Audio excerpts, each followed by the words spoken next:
Hey guys, welcome back to the channel super ideas में आप लोगों का एक बार फिर से स्वागत है। और आज है 12 सितंबर, तो उत्तराखंड की बड़ी खबर इस वीडियो में हम देखने वाले हैं। इससे पहले अगर आप लोग इस चैनल पर नए हैं, पहली बार सुन रहे हैं मुझे, तो इस चैनल को सब्सक्राइब कर लीजिए। हर रोज सुबह 6 बजे हम आपके लिए लेकर आते हैं उत्तराखंड की न्यूज़, ताकि आप हर छोटी से छोटी और बड़ी से बड़ी खबर से रूबरू रह सकें। तो चलिए शुरू करते हैं वीडियो। उत्तराखंड के चमोली में शनिवार सुबह भूकंप के झटके लगे। रिएक्टर स्केल पर तीव्रता 4.6 नापी गई। यह भूकंप सुबह 5:58 पर आया और इसका केंद्र जमीन से 5 किलोमीटर नीचे बताया गया।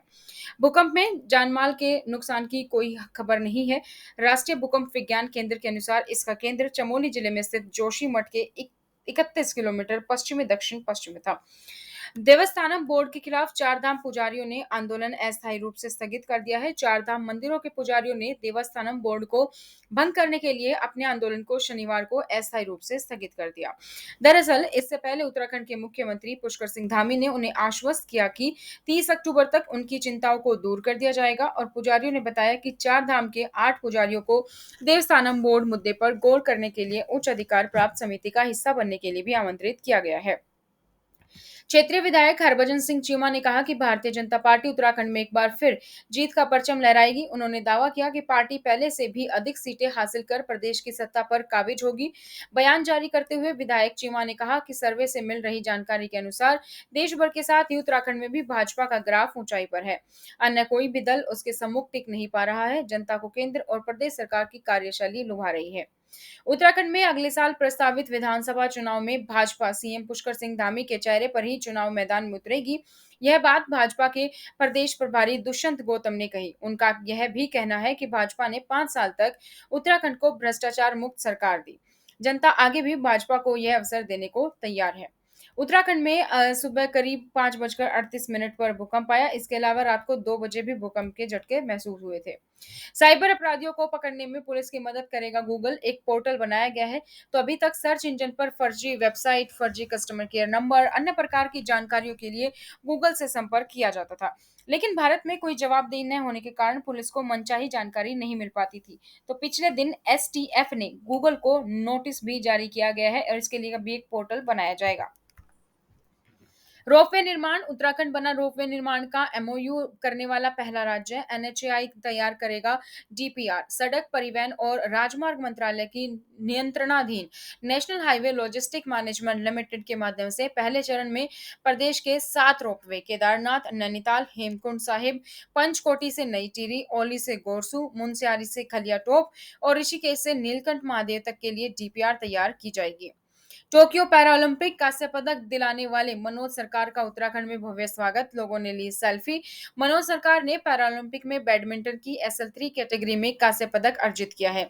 दिल्ली में प्रधानमंत्री नरेंद्र मोदी से मिलने के बाद मनोज सरकार शनिवार को रुद्रपुर पहुंचे, जहां उनका स्वागत सत्कार किया गया। उत्तराखंड में एक दिन के दौरे पर टिहरी में मुख्यमंत्री। कहा, बांध प्रभावितों का पुनर्वास करना सरकार की प्राथमिकता में शामिल। मुख्यमंत्री पुष्कर सिंह धामी टिहरी में विभिन्न विकास कार्यों का लोकार्पण और शिलान्यास करेंगे। वह यहां जनसभा को भी संबोधित करेंगे। मुख्यमंत्री जिला सभागार में अधिकारियों की बैठक लेकर विकास कार्यों की समीक्षा करेंगे। ऋषिकेश एम्स में खुला प्रदेश का पहला पीएनबी डिजिटल बैंक। मिलेगी बैंकिंग की तमाम सुविधाएं। शुक्रवार को एम्स निदेशक प्रोफेसर रविकांत और पीएनबी देहरादून के अचल प्रबंधक आरडी सेवक पीएनबी इस आउटलेट का शुभारंभ किया गया है। देहरादून के नए कप्तान जन्मेजय खंडूरी शुक्रवार की रात घोड़े पर सवार होकर सड़क पर निकल गए। एसएसपी जन्मेजय खंडूरी देर रात शहर में सुरक्षा व्यवस्था और पुलिस कर्मियों की मुस्तैदी देखने के लिए घोड़े पर निकले। इस दौरान घंटाघर के पास उन्हें कुछ लोग बिना मास्क के घूमते मिले। इस दौरान एसएसपी ने उन्हें कान पकड़ने के लिए कहा और मास्क पहनने व बेवजह सड़क पर न घूमने की सख्त हिदायत दी। वह गश्त करते हुए मशहूरी डायवर्जन तक गए, जहां ड्यूटी पर तैनात एसआई आरती कलूड़ा गाड़ियों को रोककर जांच कर रही थी। इस दौरान वह चालान भी काट रही थी, जिसकी उन्होंने शाबाशी दी। उत्तराखंड में एक तरफ सत्ताधारी बीजेपी कांग्रेस समेत दूसरे दलों में सेंधमारी का काम कर रही है, वहीं दूसरी तरफ बीजेपी के अपने ही विधायकों के क्षेत्र में कार्यकर्ताओं के बगावती तेवर नजर आ रहे हैं। रायपुर विधायक उमेश शर्मा काऊ का मामला अभी ठंडा भी नहीं हुआ है कि धर्मपुर विधायक विनोद चमोली के खिलाफ स्थानीय कार्यकर्ताओं ने झंडा बुलंद कर दिया है। धर्मपुर विधानसभा में श्यामा प्रसाद मुखर्जी मंडल की अध्यक्ष पूनम ममगाई समेत 3 ने विधायक के रवैये से नाराज होकर अपना इस्तीफा महानगर अध्यक्ष सीताराम भट्ट को को सौंप दिया है। इसके बाद बीजेपी के अंदर बगावत को लेकर पार्टी की मुश्किलें बढ़ने लगी हैं। श्रीनगर और रुद्रप्रयाग क्षेत्र में गुरुवार आधी रात के बाद हुई मूसलाधार बारिश ने तबाही मचा दी। इससे बद्रीनाथ हाईवे पर कलियासोड़ के पास सिरोबगढ़ में 3 वाहन भूस्खलन और मलबे में दब गए। सड़क बंद होने के कारण सड़क पर खड़े एक टैंकर के अलकनंदा में समा जाने की आशंका है। टैंकर में ड्राइवर और उसका एक साथी बताया जा रहा है। आरटीई निजी स्कूलों में फीस वृद्धि मामले में 2 माह में ले निर्णय, हाईकोर्ट ने सरकार को दिए निर्देश। न्यायमूर्ति शरद कुमार शर्मा की एकल पीठ के समक्ष मामले की सुनवाई हुई। मामले के अनुसार हल्द्वानी की एजुकेशन सोसाइटी ने हाईकोर्ट में याचिका दायर कर कहा है कि पिछले कई वर्षों से सोसाइटी बच्चों को शिक्षा दे रही है, लेकिन 10 वर्षों से अब तक फीस रिवाइज नहीं की गई है। पूर्व सीएम हरीश रावत बोले, सरकार ने खटपट के कारण विदा हुई बेबी रानी मौर्य। हरीश रावत ने कहा कि राज्यपाल का पद अपने आप में एक संवैधानिक संस्था होता है और इस संस्था की गरिमा बची रहनी चाहिए। ये थी दोस्तों आप लोगों के लिए उत्तराखंड की कुछ न्यूज। इसी तरीके से उत्तराखंड से जुड़ी हर खबर को सबसे पहले जानने के लिए चैनल को सब्सक्राइब करें, साथ ही बेल आइकन को प्रेस कर लीजिए ताकि जैसे ही वीडियो अपलोड होती है उसकी नोटिफिकेशन आप लोगों को सबसे पहले मिल सके।